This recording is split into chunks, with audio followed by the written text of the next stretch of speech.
Hello there and welcome to this edition of Bryan Lomax Movie Talk. I am Bryan Lomax, and in this third and final part of my series I'm going to be running through all of my DVDs and Blu-rays. Check out parts 1 and 2 if you haven't seen them already, but for now let's continue.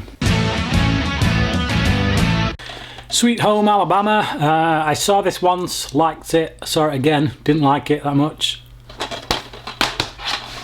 Swingers, really great film by Doug Liman, directed it, and Jon Favreau wrote it. Jon Favreau stars in it as well, as does Vince Vaughn, but it's a real good comedy, just a bunch of guys who are friends, and it just follows them around really. It doesn't have much of a story, it just kind of moves along and we follow these guys and we either like them or we don't.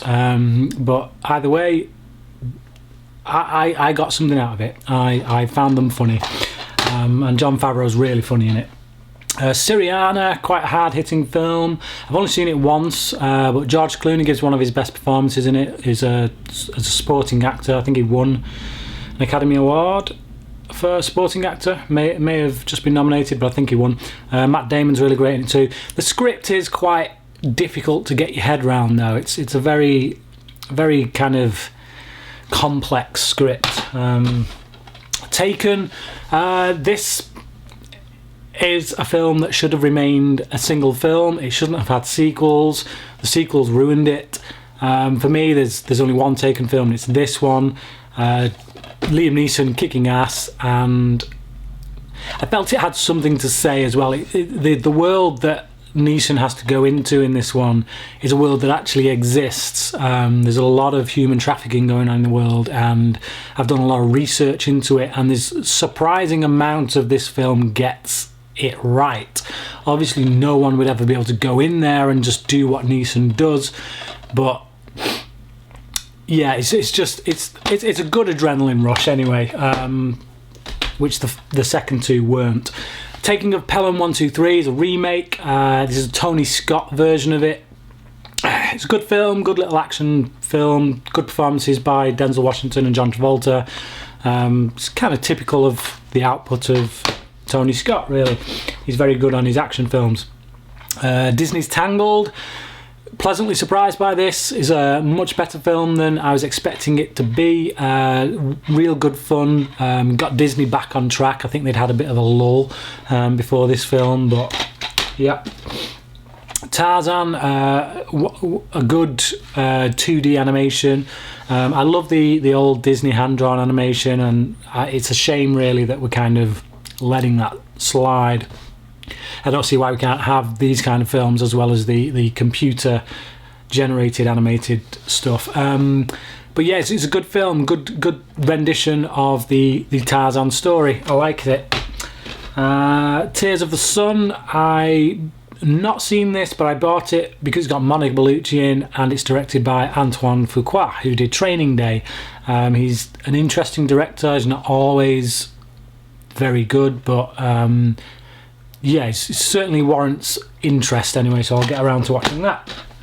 10 Things I Hate About You. Did not like this film the first time I saw it. Could have been a state of mind thing, but the second time I saw it a few years later, really liked it. I think I went back to watch this after the death of Heath Ledger. I think I was going through his work, basically trying to see what I'd missed, and yeah, really enjoyed it. It's a good film. Happy to have it in the collection.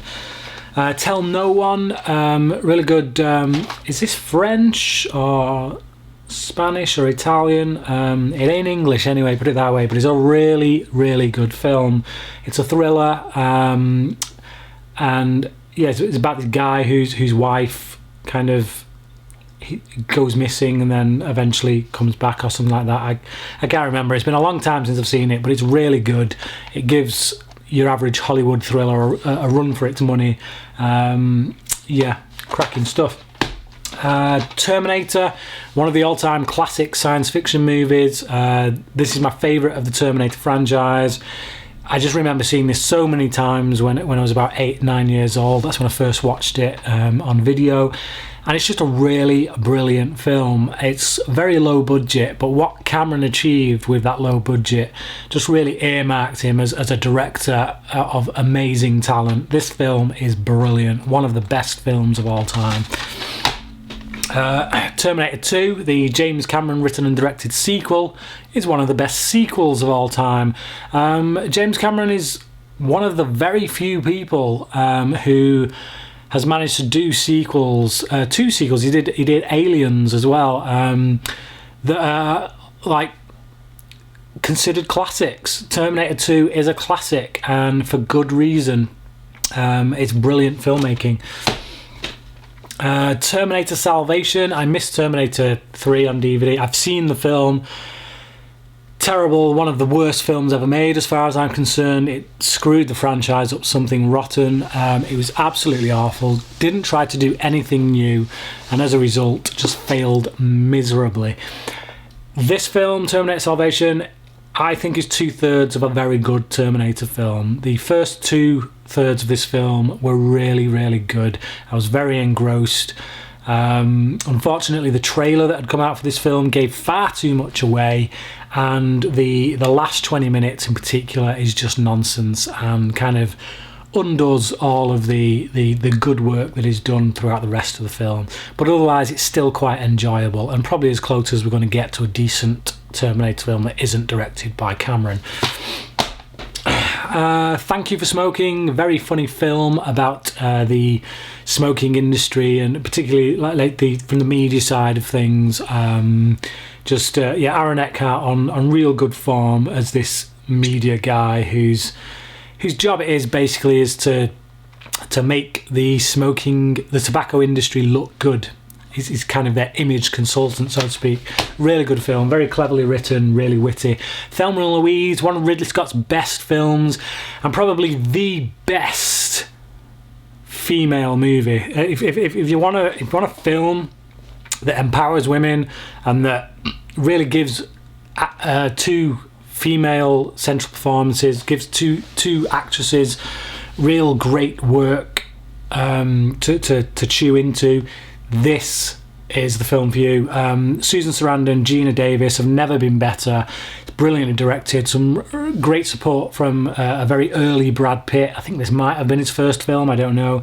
He probably did something before this, but it was certainly this that put him on the map. And yeah, it's just a really, really great film. There Will Be Blood, one of the best films ever made. Paul Thomas Anderson, just again kicking it, just knocking it out of the park. It's just the performance by Daniel Day-Lewis is unreal. Paul Dano again giving real great support. He does get overshadowed by Daniel Day-Lewis, but quite frankly, any actor on the planet compared to this performance that Lewis gives would be overshadowed. So the fact that he holds his own just even a little bit is just quite an achievement. One of the best performances ever put to screen. Thin Red Line, one of the best war films ever made. Not quite as good as Saving Private Ryan for me, just because it does run a little too long. Could have done with a bit more trimming, I think. 13 Assassins. This is a Takashi Miike film. I was put off by Takashi Miike just because of his film Audition. I watched that film. I was really enjoying it. It was like a chick flick, but then it suddenly turns into a horror film, a really horrific film. And that, really kind of put me off him. But I have an interest in Japanese culture. I like samurai culture. So I was interested in this, and it got quite a lot of good reviews, so I checked it out, and it is a really good samurai film. Kind of harkens back to a lot of the work that Akira Kurosawa used to do. Very good, well worth it. 13 Days, one of the best political thrillers that I've seen, quite frankly. Kevin Costner has probably never been better. Really well written, very well directed film, brilliant stuff. 13 Going on 30, better than it should be, quite frankly. Again, Mark Ruffalo has a way of elevating things. He was in just like heaven. In part one of this video, I actually called it Heaven Can Wait, but I was getting my films mixed up. It's just like heaven, which he kind of elevates just by being in it, and he does the same here too. It's not a great film, but it's watchable. 30 Days of Night, for me, one of the best vampire films I've seen, because I'm so sick and tired of films like Twilight that have just really dampened the impact that vampires have in movies. Vampires should be fearsome creatures. You should want to just get the hell away from a vampire if you know that it's coming, and that's exactly what this film does. It's scary, it's violent, it's bloody, and it really puts the fear back into the vampire myth. Really good film. Three Men and a Baby, good film from the 80s. I've not watched it in a long time, but we bought that one and the sequel, Three Men and a Little Lady, primarily because my wife remembers seeing this as a child and really liking it. I've got nothing against it. It's an okay film. Three Burials. Right, I'm going to try and get this right. I'll probably murder the name of this, but it's Three Burials of a Mercedes Estrada. Probably got that completely wrong. It's Tommy Lee Jones's directorial debut, and it is a fantastic film. It feels very much like a Coen Brothers film, but without their kind of quirky humour. It's very well directed, very well shot, brilliantly acted. Barry Pepper gives a great performance in this, actually, which I can't say of him often, to be honest. But it's a really good film about just guilt and forgiveness and responsibility. Really good film. 300, Zack Snyder's 300, visually stunning. It kind of takes the same sort of technique that Sin City used. This was really the first one off the bat to use that technique after Sin City, and it works. It works well. It's camp, it's silly, it's stupid. It makes no real earthly sense, and it's certainly not a history lesson. But it's a good, entertaining action film, and Gerard Butler gives a career-defining performance, really, just shouting every line of dialogue that comes out of his mouth. Cracking stuff. Three Kings, one of my favourite war films. Good form from David O. Russell, who directed this. Notorious for an argument that happened on set between Clooney and Russell. They actually came to blows on the set of this film. But it's a really good film about the first war in Iraq. It's kind of a heist movie, really, set in the Iraq War. So in that respect, it's not entirely a war film. But it's really good. Cracking performances, well written, really well directed. Three Musketeers. This is Paul W.S. Anderson, not to be confused with Paul Thomas Anderson. Paul W.S. Anderson is not a great filmmaker. Yeah, as I'm going through my DVDs, I do find that I have quite a few of his DVDs, quite a few of his films in my collection. He's just good at a guilty pleasure, I guess. I couldn't honestly say that this film is outstanding, but I can stick it on in the background and be entertained by it. There you go. Time Code. I've not seen this film, but it's got an interesting concept to it. Apparently the film plays out with 4 scenes. It's shot as one long scene, but from 4 different places. I'm not explaining myself well here, but basically that's how the film looks throughout, from what I gather, and it's all shot as one long scene, and then those scenes kind of interact with each other. I've not got around to watching it, but it's directed by Mike Figgis, and I read a book by Mike Figgis before buying this, where he talked about the making of this film, and he was talking about low budget feature filmmaking, which got me interested. So I wanted to see this just for a bit of an education, really. So I will get around to watching that at some point. Tinker Tailor Soldier Spy, not seen it yet, but by all accounts it is one of the best political kind of thrillers that have been out in recent years. I love all the actors in it. I mean, look at that cast. Gary Oldman, Colin Firth, Tom Hardy, Benedict Cumberbatch, Michelle Monaghan, Mark Strong. That is an impressive cast. I really do need to get around to watching that. Topaz, Alfred Hitchcock. The Town, Ben Affleck's second film as director. He wrote this too. He did the screenplay, I think. Well, he was one of the writers on the screenplay, but fantastic film. This came after Gone Baby Gone. It proved that Gone Baby Gone wasn't a fluke, wasn't a flash in the pan, as if we needed to prove that after Good Will Hunting. The script for that was fantastic, and Ben Affleck was one of the writers on that. Yeah, just solid proof that Ben Affleck is a filmmaking force of nature, really. Toy Story trilogy. Argument to be made for the best trilogy of all time. Personally, I think the second one isn't quite as good as the first and the third, but it's still better than the majority of films that are out there.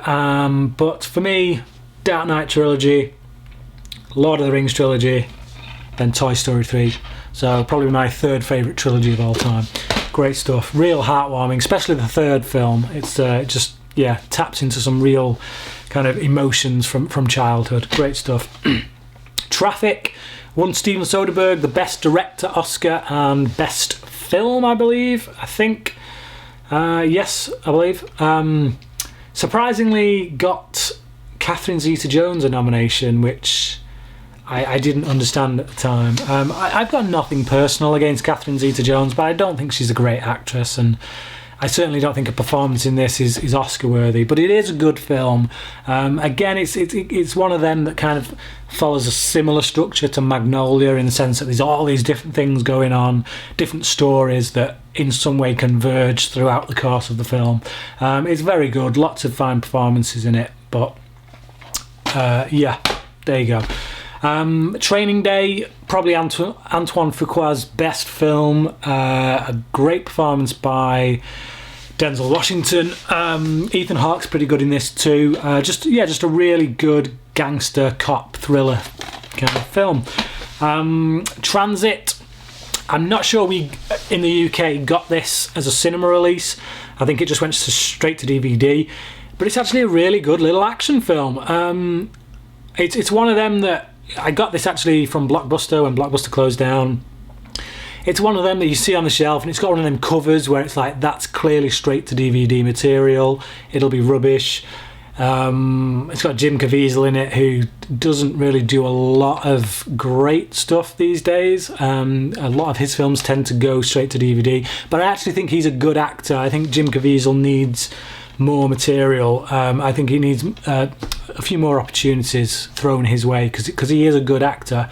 But Transit it was a nice surprise. Lots of really good action. It's clearly low budget, but zips along at a really nice pace. Can't go too wrong with that. Guilty pleasure time, Transporter, fantastic little action film. One of Jason Statham's best roles. I'd love to see him return to this role. Apparently that's not going to happen, because I think there's another film in the works without him in it. But yeah, good guilty pleasure action film. The second one, I liked this one better than the first one. For the first couple of times I watched it, but it does have a kind of diminishing return sensibility about it. It's got a lot of ambition though for its budget. It does a lot of things action scene wise that kind of seem well beyond the scope of the budget it was given, and impressively so. It doesn't look it looks more expensive than it actually was. It's a really good sequel, I think. Transporter 3 is probably the weakest of the three, helped by the fact that Olivia Megaton directed it. He can't really direct an action film to save his life, but Jason Statham's good. I like this character. I'm happy to sit through this film. This had the best villain out of the three films, which is probably what held my attention most. Yes, out of the three, best villain, but weakest film overall because of the direction primarily, and this woman who's really annoying in it. Her character is just, not necessarily because of her as a performer, but certainly the script she is given just doesn't allow her to do anything beyond being annoying. Trilogy. This is three films directed by a man called Lucas Belvaux. I think that's how you pronounce it. So it's 1, 2 and 3. He's basically done three different types of movie that all connect. So as you watch, each film, elements from the other films kind of come into it and come out of it.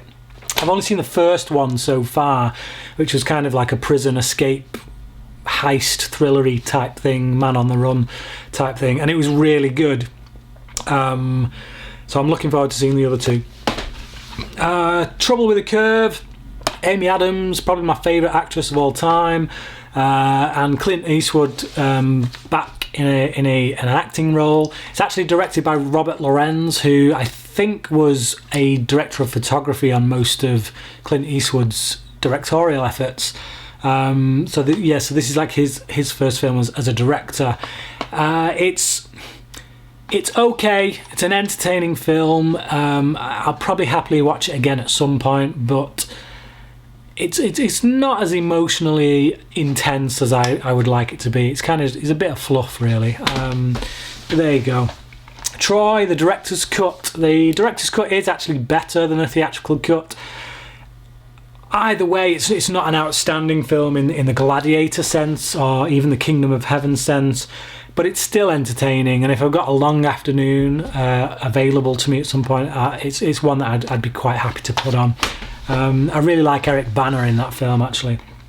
True Crime by Clint Eastwood, really good film. He plays a reporter trying to get this man off death row. It's really good stuff. Isaiah Washington's really good in it, and some funny moments. True Grit, argument to be made for one of the best westerns ever made, if not the best western. I think maybe I'd give that honour to Unforgiven, but this is certainly a contender. Very good stuff. Truman Show, in my top 5 films of all time. I just love it. It's a fantastic central performance by Jim Carrey. All the supporting actors are great. Laura Linney, as usual, she's always good. But just the idea that this guy being followed throughout his entire life and not knowing on the air, unaware, as it says. Ed Harris is fantastic in it. Really kind of megalomaniacal guy with a god complex, obviously. And the ending to this film is just so sweet. It makes me want to cry every time he steps through that door, and then the music rises and you see the reactions of all the people watching, cheering him on. I love it. It's a brilliant ending to an amazing film. Absolutely fantastic. 2046, this is a spiritual sequel of sorts to, what's the name of that film? Cannot remember. I'm sure it says on the back, In the Mood for Love. Yeah, so Wong Kar-wai, I probably butchered his name there, but Wong Kar-wai, it's kind of like a science fiction-y element to it, which obviously the first film didn't have. And I don't know if this is meant to be treated as a direct sequel, but more of a spiritual sequel. But it's good. It's visually gorgeous to look at. It's quite slow in pace, as in the Mood for Love was.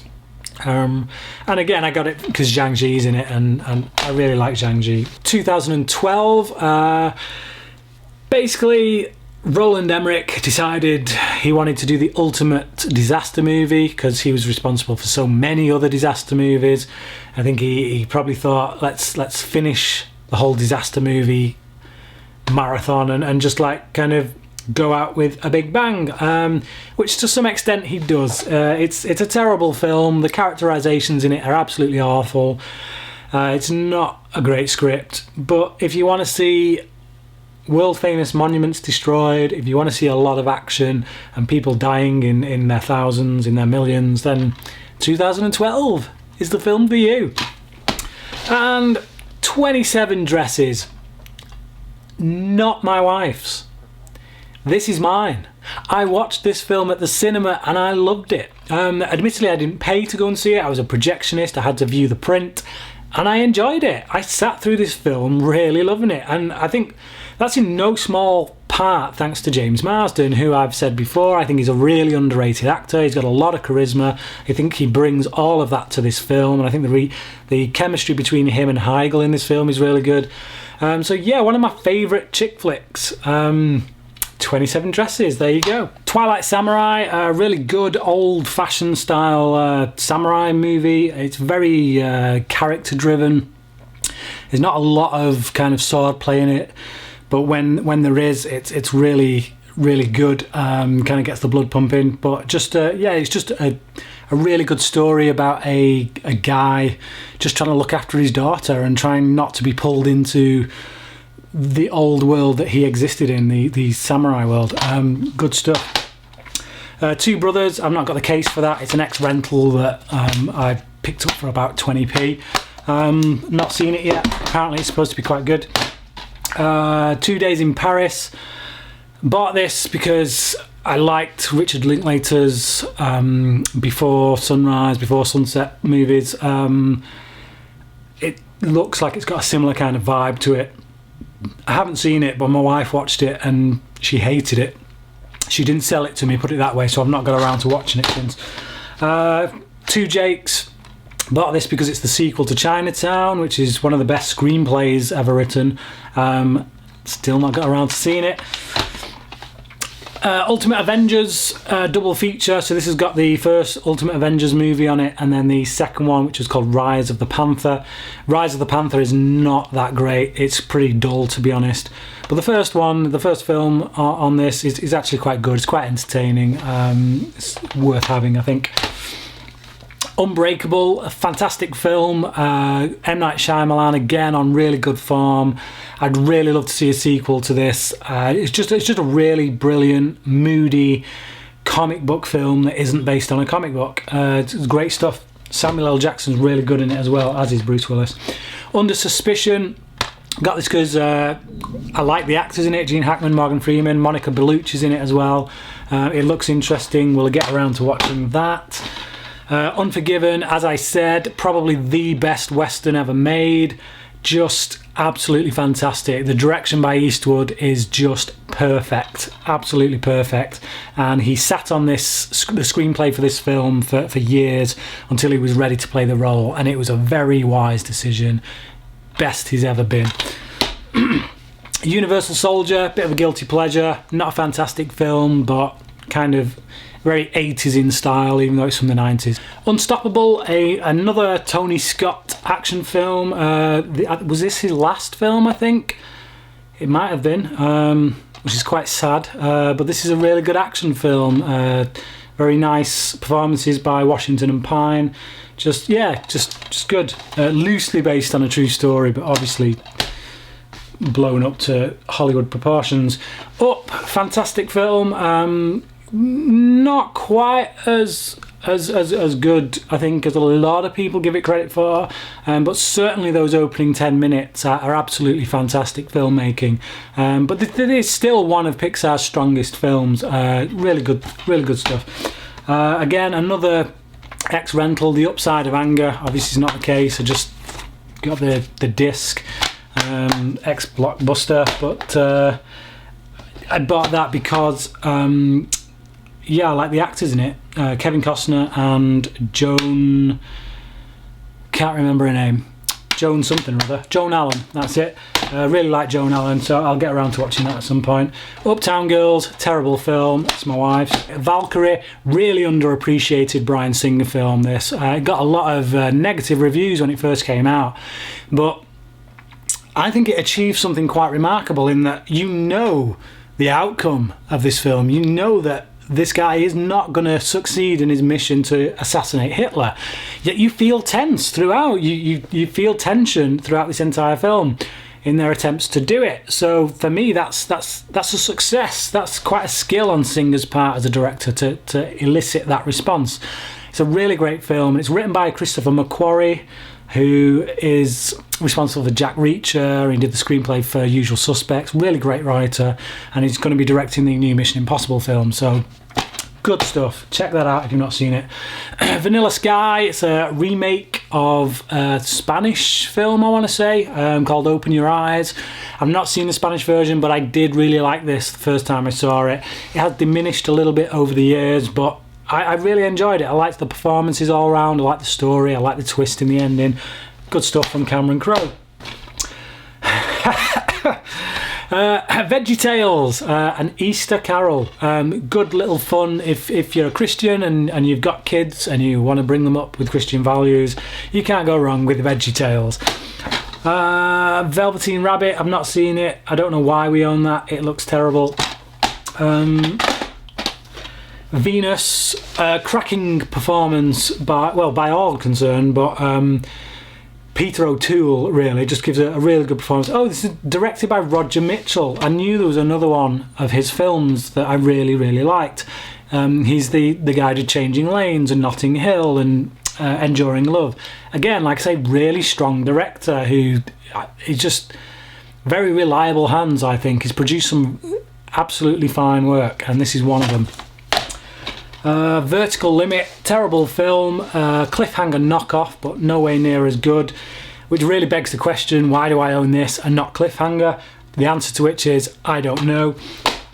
V for Vendetta, one of my favourite films of all time, certainly one of the best comic book, I won't say superhero because he's more of an anti-hero, but comic book based films of all time. Alan Moore, who wrote the graphic novel for this, refused to watch it, really, primarily because of the League of Extraordinary Gentlemen. He hated the film version of that so much that he refuses to watch any film versions of his books, which is a real shame because he's missing a treat. This film is fantastic. The performances are all stunning, and it's just a really good political thriller that has a lot to say about society, a lot to say about values and how we treat each other, and it's just stunning. I love it. It's a brilliant film, one of my favourites, like I say. The Village, again, for me personally, this was still Shyamalan on form. I love this film. I love the turn that it takes halfway through, because Joaquin Phoenix's character is the main character. He's the guy we're following. He's the hero. And when we do a switch halfway through, and that kind of goes to what's her name? Bryce Dallas Howard, it goes to her character. She suddenly becomes a hero. She's the one who has to go on the journey.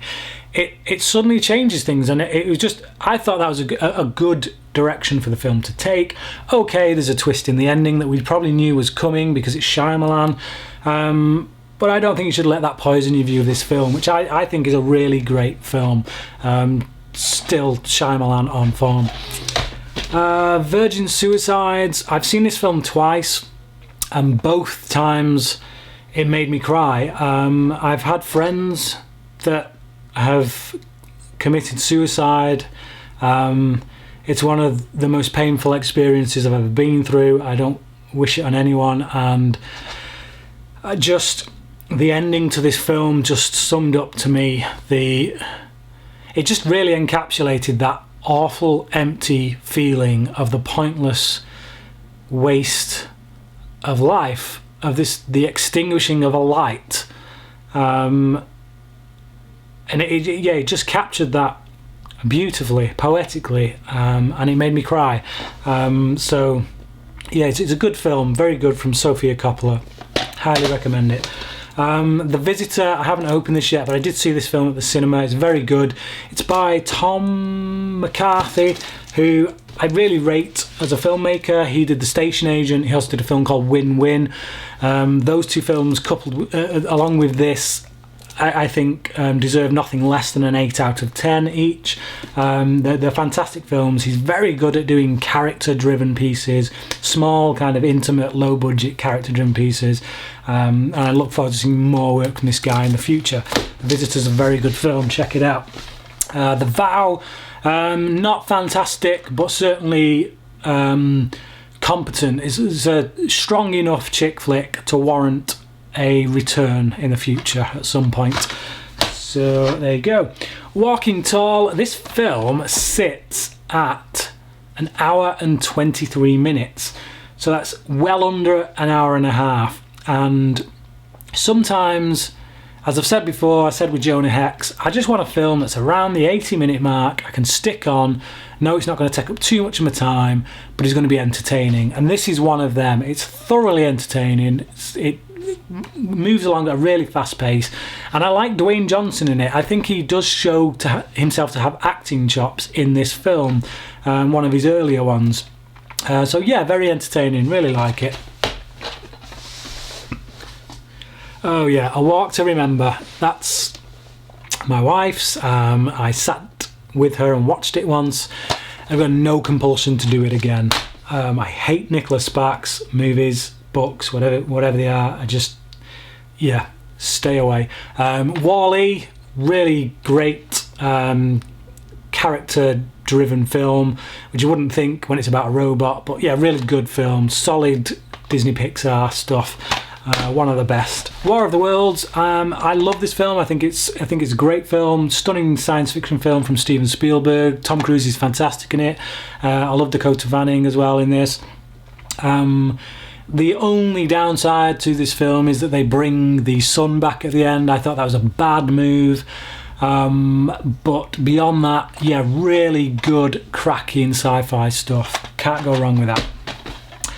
Warlords, haven't seen it, look forward to. Warrior, haven't seen it, really looking forward to seeing it. I've heard so much about this film that is positive. Another film called Warrior, this is a Korean film starring Zhang Ji. Really good stuff. I got this because of Crouching Tiger, Hidden Dragon. This was supposedly in a similar vein, and it is. It's a very good film. If you haven't seen this, check it out. I strongly recommend it. For this kind of film, the whole wushu cinema thing, it's one of the best. Watchmen, for me, one of the best comic book movies of all time. I put this on a par with V for Vendetta. It's very close between the two as to which is better. A lot of people don't like this film. I think it's a tremendous adaptation. I think Zack Snyder is visually fantastic as a director. And I think he did a wonderful job in adapting the story, which many said was unfilmable. So good stuff there. Watership Down, one of the first experiences I had of a film dealing with death. Just the fact that it acknowledges death in such a powerful way for a children's animation, as a young one, it was very powerful and very memorable. Water for Elephants, really good film, solid stuff. Fine direction from Francis Lawrence, who's had recent success in the Hunger Games franchise. Good performances from Robert Pattinson actually, and Reese Witherspoon as always. She's always good. But Christoph Waltz as well, playing a villain, less comical than we're used to seeing him as a villain from the likes of Inglourious Basterds. But this is a really good film. It's not one of the best of the year, but it deserved to be seen. I think. The Way, I haven't seen this yet. I bought it because Martin Sheen is in it, not Michael Sheen. And I liked Emilio Estevez's previous film actually, Bobby. I thought it took a while to get going, but once it did get going, it was quite good. So I'm interested to see another film by him that he's directed and wrote, I think. So yeah, I'll get around to seeing that. Way of the Gun, again, Christopher McQuarrie, he wrote this, he directed it. It was the first film he directed, really good stuff. Very funny in parts. Ryan Philippe's never been better, really, and Benicio del Toro's really good in it. Weatherman, not a fantastic film, but okay. Good performances all around, and yeah, just a solid kind of film. We Bought a Zoo, really love this film. Both me and my wife love this film. I highly recommend it. It's great stuff from Cameron Crowe. It's very cheesy. It's family friendly. It's good, wholesome stuff. And it does have some weighty moments in as well. Some kind of darker, emotional moments that, yeah, it's just highly recommend it. Very good, solid film. Brilliant performances all round. The Wedding Date, not mine. Don't care. Welcome to Collingwood.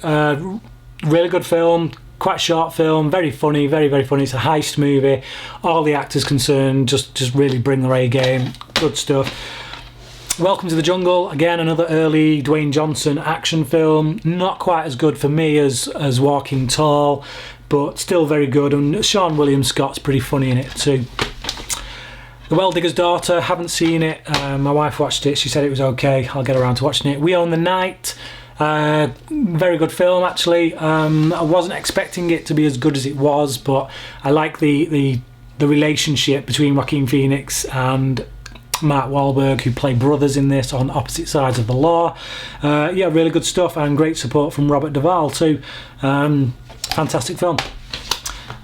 We Were Soldiers, ex-rental, so no cover, but yeah, a good film, but there's some really naff too patriotic moments in it, but take out that ridiculous patriotism, and it's actually quite a good film. When the Last Sword is Drawn, this was actually given to me as a present from someone. I said I wanted to see it because it looked like it's got a similar kind of vibe to The Twilight Samurai, so he bought it me as a friend, as a present, and I'm ashamed to say I've not got around to watching it yet, but I will, definitely. Where the Wild Things Are, loved this film. I've only seen it once, but it was quite impactful. Really just deals with a lot of the emotions you go through as a child, the just not being sure of yourself in the world, and yeah, really great visual treat, really. White Christmas, really good old-fashioned Christmas film, nowhere near the level of It's a Wonderful Life, but still, if you want to stick an old classic on and feel the festive glow, then White Christmas is a good film to go off. Double bill, Wimbledon and Love Actually. I've seen the ending of Love Actually, like the last 20 minutes of Love Actually, about 3-4 times. Never seen the film all the way through. My wife says it's not that great, and I don't know. I'll get around to it at some point. I like the actors that are in it. Wimbledon's alright. It's coasting, isn't it, really? It's one of them films that just coasts along on your expectations and kind of pretty much fulfills them. That's pretty much it. Winnie the Pooh, this is the recent kind of version of Winnie the Pooh that came out of the cinema. I watched it, had to view it when I was a projectionist, and I loved it. I did. It's not complete, it's not going to blow you away. It's not one of the best movies of all time, but I just like the innocence of it. The character of Winnie the Pooh and the relationship between him and Piglet is just really good, wholesome, family fun. Yeah, innocent. That's how I would sum up Winnie the Pooh. Really good stuff. And another Winnie the Pooh movie, just a Christmas one. Again, this is something I can watch with my wife and we both enjoy. Very inoffensive, and something that I will be happy to show my child as she gets a little bit older. Witness, one of Peter Weir's best films, great director, responsible for Master and Commander and Dead Poets Society and Truman Show. Truman Show obviously being my favourite film of his. This is one of his best as well. Just a really good film about a cop going undercover in a Amish community. Solid stuff from Harrison Ford. Wonder Woman, surprised to say this is my favourite of the DC animated movies. Very strong. Lauren Montgomery directed this, so that's encouraging to see a woman directing the most famous superhero female. Yeah, just really strong stuff. Great story, really well written. Great action set pieces. One of the best, well, like I say, the best DC animated movie. Good stuff. That's of the recent ones, that is. Batman Mask of the Phantasm is obviously my favourite. I think that's the best, but out of the films to carry the DC animated universe logo kind of banner thing, that is the best. The Woodsman, a very good film, very kind of powerful story about a paedophile who is released from prison and is trying to fit back into society, and society isn't letting him, really. It's a hot topic, and it's one that will no doubt cause a stir among many people, but it's daring filmmaking by director Nicole Castle, and I highly recommend it. And it's definitely the best performance Kevin Bacon's ever given. Just a really good film, deserves to be watched. The Wolfman, loved this film the first time I saw it. Second time I saw it, I was like, why did I love that so much? It's good, it's alright. Benicio del Toro's good, Anthony Hopkins is great, and Hugo Weaving is always great. But yeah, it just diminished a little bit too much, I think, on second viewing. The World's End, I've not seen it yet, but I love the first two films in the Cornetto trilogy, Shaun of the Dead and Hot Fuzz, so I'm looking forward to watching that. World War Z, again, Mark Foster, one of my unsung heroes of directing. Just just because I don't think he gets the credit he deserves. He's made another really good film with this. He won't be back for the sequel, I believe, but that's a shame because I think that's really good. The Wrestler came out a year before The Fighter. A lot of people argue that it's better than The Fighter. I would argue The Fighter is better than this. This is still a very strong film, though. Don't get me wrong. I love this film. I think Mickey Rourke gives a fantastic performance, really nuanced performance, and it has quite a downbeat ending, which is typical of Darren Aronofsky, really. But yeah, good film. One of Aronofsky's best as well, actually. Wyatt Earp, I've not seen it, but bought it recently because of the actors involved. Kevin Costner, Gene Hackman. Promises to be a good Western, we'll see. X-Files, I Want to Believe. I do actually have the first X-Files film as well, but that's in my X-Files box set. I'm not doing my TV box sets in this video. I may do that in another video at some point. But I loved the first X-Files film, if I'm honest, because I'm an X-Files fan, and that came out at the height of the show's popularity, and it was a real pleasure to see that on the big screen. This film is probably universally hated, to be honest. I wouldn't say it's a great film, but I actually enjoy it. I do. I get something out of it. I think it has a lot of strong points. I think if you go into this hoping to get the big conspiracy thriller alien storyline that the show was so famous for, then you're obviously going to be disappointed. This does feel more like a TV episode, but it does what the TV episodes did best, which is discuss faith, discuss belief, and the idea of, is there a God, is there not a God, do aliens exist, just the paranormal element. It does it really well, I think. So yeah, I still think it's worth a watch. It's a good film. I don't think it's half as bad as people make out, but I could just be being an X-Files fanboy there, I don't know. First X-Men film, Bryan Singer did a really great job at starting this franchise and reinvigorating the comic book superhero movie, which was pretty much dead after Joel Schumacher's Batman and Robin. But yeah, it's a really good film, very short, quite a fast-paced film, and just introduced all the characters that we now know and love in a really great way.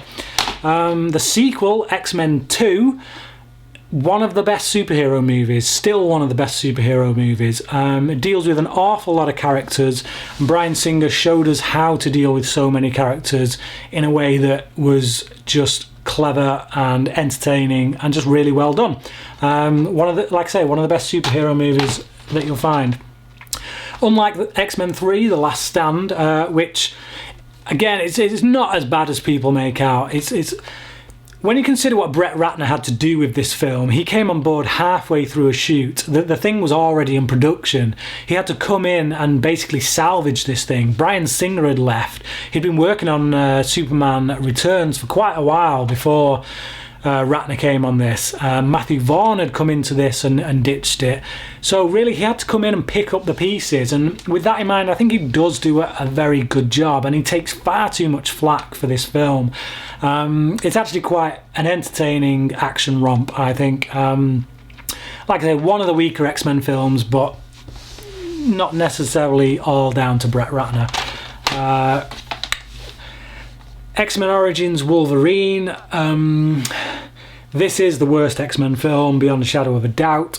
It's too episodic, there's too many characters in here, it tries to do too many things at once, and it just doesn't...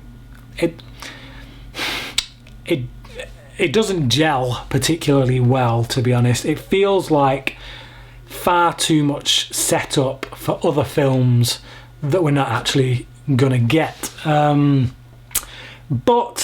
that having been said, I do think Gavin Hood handles the action scenes well. There are a few really good action scenes in it. I like the relationship between Wolverine and Liev Schreiber's Sabretooth character, and I wouldn't be too disappointed to see more from Schreiber in in future X-Men films, to be honest, as that character. I think he did well as it, but I think they're burying this, quite frankly, so that's not going to happen. The Wolverine, I think, is a really good X-Men film. I really loved it.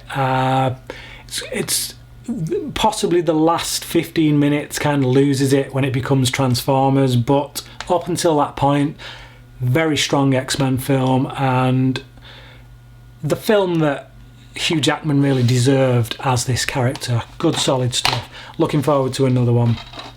X-Men First Class, for me, is the second best X-Men film after X-Men 2. What Matthew Vaughn did with this was fantastic. X-Men wasn't really appreciated all that much after The Last Stand and X-Men Origins. It kind of took a bit of a nosedive. It was going to take a lot to get it back, and Matthew Vaughn succeeded with this film. It's fantastic. Michael Fassbender in this is brilliant, absolutely brilliant, as is James McAvoy, but particularly in this one, Fassbender is outstanding. The sequel that came after that, X-Men Days of Future Past, I think James McAvoy did actually... He probably stole the show on that one.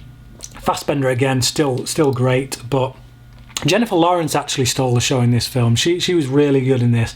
I don't think it's as quite as good as people make out. I think First Class is a better film, as is X-Men 2, obviously. But this is still a strong comic book film, one of the best comic book based movies that you're going to find. It's in the upper echelons of comic book movies. So there you go. Triple X. Yeah. Zatoichi, really good samurai flick. Some really funny moments in it, actually. Yeah, I like it. It's kind of... It feels a bit like the kind of vibe that Kill Bill Volume 1 was going for in many ways. But just the character of Zatoichi has been in many films, actually, in Japan. And this was kind of like a modern retelling of it. But it's really good, very well directed, very well performed. Fantastic film.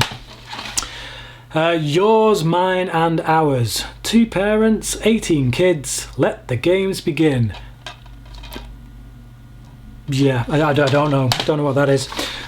Zero Dark 30, bought this because really liked Hurt Locker, really liked Catherine Bigelow, so this promises to be good. Haven't seen it yet, but we'll get around to it. And then finally, in my DVDs, what for me is the best David Fincher film, Zodiac. The best police procedural thriller ever made, as far as I'm concerned. So believable, so well researched. You can tell Fincher's done his research for this. Yeah, just fantastic. The portrayals of the characters by all the cast, well above board. Yeah, just can't praise this film enough. Couple of scenes in it that are extremely violent, kind of really come out of nowhere. So prepare yourself for that if you haven't seen it. But really good stuff. Sorry, I'm losing my voice now, which is okay because we're coming to the end. I'm just going to whiz through my Blu-rays. I don't have many Blu-rays, it must be said. I've only just really started collecting Blu-rays, but I'm not really sure how much more DVD and Blu-ray buying I'm going to be doing now, what with the amount of movies that you get through things like Now TV and whatnot. It seems to be going online a lot, and I think reluctantly I'm probably going to end up following down that route.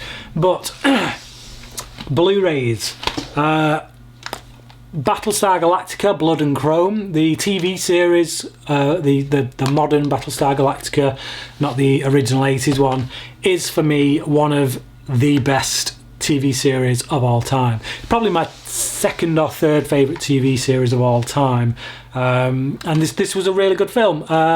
Straight to DVD. It's set before the events of the series, but yeah, it does a good job of just being a nice standalone movie that you can just take or leave. Really, you don't have to see it if you've seen the TV series. It doesn't tie in such a vital way that it produces anything new for the series. It's just a good kind of straight to DVD action film based in the world of Battlestar Galactica.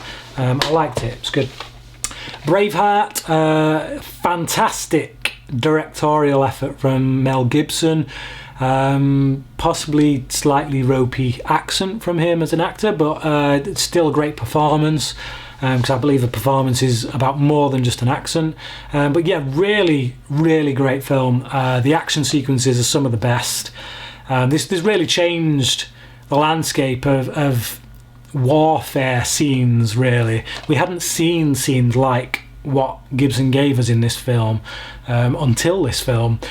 Just really bloody, realistic, very brutal, and a lot of films followed suit with their war scenes after it. So yeah, very good, very influential, you might say. Casino Royale, my favourite all-time Bond film. Daniel Craig is my favourite all-time Bond. This film is outstanding. It's just, I measure all of the Bond films to this one after seeing it. It's what got me into Bond. It's what got me looking back at the Bond series. Love it. Love Daniel Craig. Fantastic. And speaking of Daniel Craig, an underrated film of his, Cowboys and Aliens. Picked this up cheap from Blockbuster when it went bust. It's the extended director's cut, which is why I wanted to see it. And I do think it's a very underrated film. I think it's good fun. It's got some good action in it.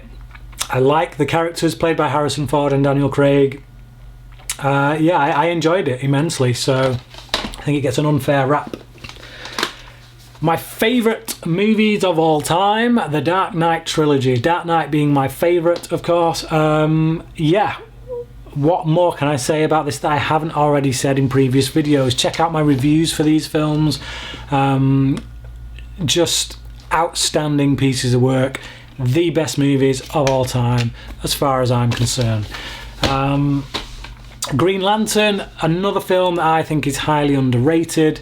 I also have this on DVD, but I bought the Blu-ray because I wanted to see the extended cut.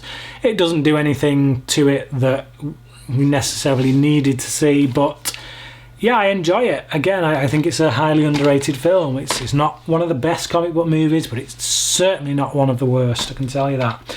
Iron Man 2, really like. I do have the first Iron Man on DVD. Bought this one on Blu-ray. The first hour of this film is one of the best comic book movies, and it's only because of the last hour that it loses that kind of momentum, really. But everything up to and including the first meeting between Stark and Whiplash is really good stuff. Kind of does have a Dark Knight vibe about it, actually, but like I say, it loses it, and particularly in the last 20 minutes when it just repeats the final act of the first film. Iron Man 3, loved it. This film's got so much balls. Just Shane Black is a fantastic writer, a fantastic director. He has a great relationship with Robert Downey Jr. I love his style, and I just think what he did, taking the villain that to Iron Man fans is essentially the Joker, to their Batman, and just making him a drunken fool and just a bit of a joke. I just thought that was such a ballsy move, and it shocked me the first time I saw it. I didn't know if I liked it, but yeah, I just really appreciate this film. Great stuff. One of my favourite comic book movies. Les Miserables, really great musical. I'm not against musicals, but I don't go out of my way to see them. But this is stunning. I think the themes in this film, it's a lot of really great Christian films. There's a lot in here about forgiveness, and just about not letting your resentment destroy you. Just really heavy stuff, really heavy themes. Fantastic film. Tom Hooper, is it? Yep, Tom Hooper, who directed it, who also did King's Speech. Really great director. Really good stuff. Quantum of Solace. Again, I find this film really underrated. It's directed by Mark Forster, who I have championed throughout this video and the first part video that I did to this as well.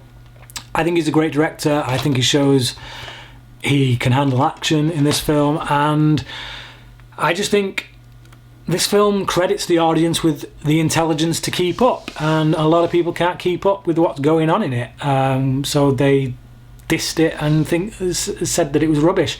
I don't think it's rubbish at all. I think it's really strong. I think it's got a great female character in the role played by Olga Kurylenko, who I really like as an actress. Actually, I think she's a very strong actress.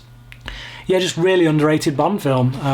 One of my favourite Bond films, which will surprise anyone out there who is a Bond fan, I would imagine, because most Bond fans hate it. Red Riding Hood, I bought this for £1 on Blu-ray in a shop called Head, I think. Yeah, they were selling them off for £1. I thought, why not? I have seen this before. I've not watched it since getting it on Blu-ray. It's not a fantastic film by any stretch of the imagination, but it's not quite Twilight either. I think it has more to offer than a piece of trash like Twilight. There's some good stuff in it. Yeah, I liked it, and I like the traditional fairy tale itself of Red Riding Hood. I am into kind of fairy tale literature, not that I read a right lot, but just knowing the story, I was intrigued to see it, and I wasn't disappointed. I liked it. Resident Evil Extinction, probably the best of the Resident Evil films. Again, that's not saying much, but it is the best of the Resident Evil films, mainly because of Russell Mulcahy as director. He's famous, obviously, for directing Highlander, the first Highlander. Yeah, it's got a bit more of an edge to it. I like it. It's a guilty pleasure. Resident Evil Afterlife, again, another guilty pleasure. A pretty decent outing from Paul W.S. Anderson. He does well on the visuals. There's some performances in this film that are absolutely terrible, though. The guy who plays Wesker is just awful. But this is the last Resident Evil film that I bought. The one that came after that was too bad. It was terrible. Maybe if I see it for £1 or something on Blu-ray at some point, then I'd pick it up. But yeah, I'm not in a rush to. Thor on Blu-ray. Really like this film. I don't think it's one of the strongest of Marvel movies. I think all of its strength comes out of Chris Hemsworth as Thor, and obviously Tom Hiddleston as Loki. Their relationship is really great, and I love Natalie Portman. I think a lot of people are a bit down on her in this film, not necessarily in general, because how can they not acknowledge she's a great actress? But in this film, I think that because they just see her as the love interest, they don't like her that much. But I liked her. I thought she was good in it, and I like Anthony Hopkins. Anthony Hopkins is always good. He's got real gravitas. But yeah, I think Captain America was a stronger film. It was released the same year, and I think the Iron Man films, with the exception of the second one, are stronger than this. But I do think this is a stronger film than Thor: The Dark World. I think Thor: The Dark World suffers from having a weak villain, a really weak villain, really. Very, just not memorable at all. I mean, Loki's in this, but he can't be considered the main villain of the film. And I think it suffers as a result of that. But it's still a good film, still a really good superhero film. I love the character of Thor, and like I say, that's very much down to the presence that Hemsworth brings to the role. Still a very good film. Watchmen on Blu-ray, that's not actually mine, it's my brother's. I need to give him that back. White House Down, I bought this the other day. It was released the same year as Olympus Has Fallen. It's not as good as Olympus Has Fallen. The first hour of this is better than the second hour, but it's fun. It's mindless, and I'd quite happily stick it on again at some point. Okay, so there you go. That is all of my films on DVD and Blu-ray. I've not done my TV series or specialist interest DVDs like music DVDs, things like that, which I own a small number. In case you're wondering what these DVDs are, they're not actually mine. They're films I've borrowed off brothers and friends and people, but not got around to watching yet. But yeah, that's it. I hope you enjoyed going on this journey with me through my collection. I've certainly found it fun. But if you've got anything you'd like to say, comment below, let me know about it. And thank you ever so much for watching. It's been an incredibly long video, I know, as was the first part. But if you've stuck with me till this point, all I can say is thank you very much, and I'll see you next time.